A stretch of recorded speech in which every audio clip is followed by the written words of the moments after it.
From last year, average sales has come down by 5.8%.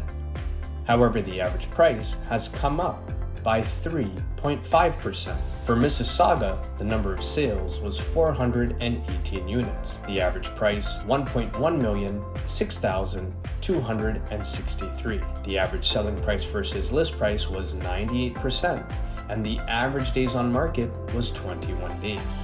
For Brampton, the number of sales was 338 units. The average price, $999,458.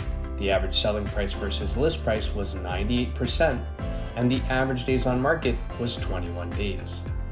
For Oakville, the number of sales was 140 units. The average price, $1.3 million, 95,752.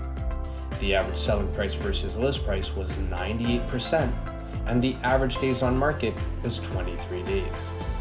For Milton, the number of sales was 106 units.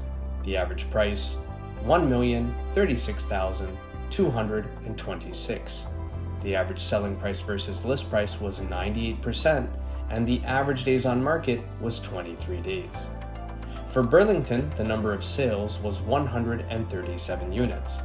The average price, $1.1 million, 40,816.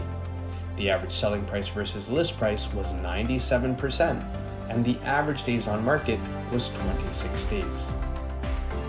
For your detailed monthly market report, message us here or give us a call. We'll be sure to have that sent out to you at no cost or obligation. If you are planning to make a move in the next 3 to 6 months, give us a call. We're always here to help. Thanks for watching, and until next time, take care.